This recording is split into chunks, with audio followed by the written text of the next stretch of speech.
Ah, cette profondeur de blanc, de noir, c'est vraiment magnifique, hein. Oh putain! Ah! Mais qu'est-ce qui se passe? Ah!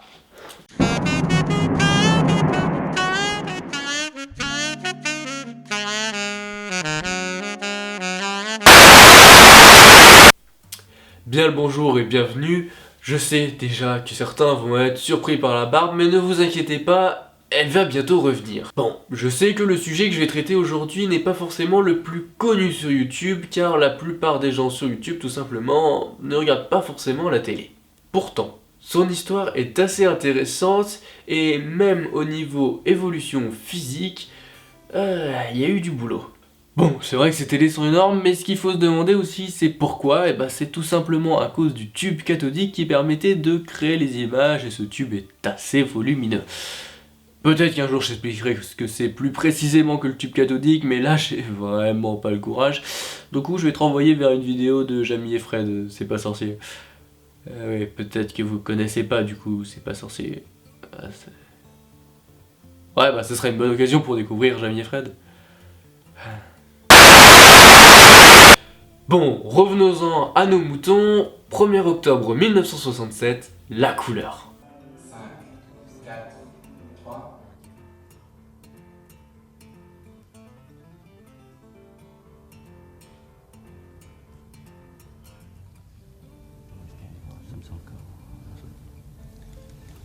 Et voici la couleur. Ah ouais, mais non en fait.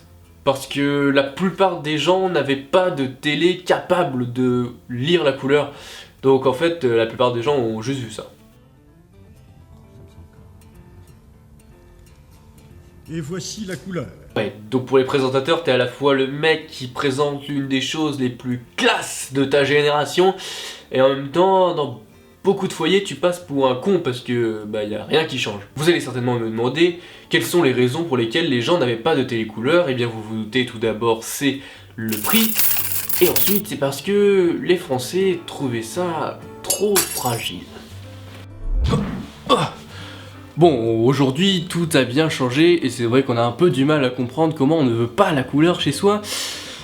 Mais bon, moi, par exemple, si je vous parle d'un film en noir et blanc, est-ce que vous n'allez pas un peu fuir? Voilà. Pourtant, moi, je vous conseille fortement d'en regarder, hein. C'est plutôt pas mal, généralement. Bon, après, je peux pas non plus vous en vouloir d'avoir peur du noir et blanc, vu que les producteurs eux-mêmes ont peur des films en noir et blanc aujourd'hui. Regardez à quoi aurait dû ressembler Mad Max au lieu de ça. Bon, ça c'était sympa aussi, hein. Mais de base, ça devait être ça. Je sais pas si vous le saviez. Voilà, petite anecdote.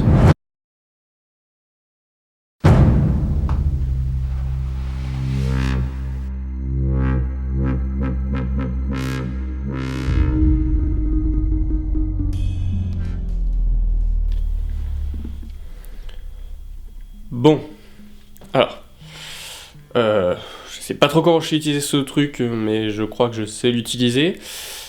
Je sais pas vraiment ce qui se passe, j'ai eu ce truc, là, ce carnet, et puis... Je sais pas, ma vision a changé ce matin, je sais pas trop ce que je fais ici, mais bon, voilà, je vais le faire, hein, vu qu'il m'a dit de faire une outro. Je vous dis à très bientôt pour une prochaine vidéo qui va parler de télé ou d'autres choses, je sais pas. Voilà, à bientôt. Je vais essayer de retrouver ma vision. Je sais pas trop là. Bon.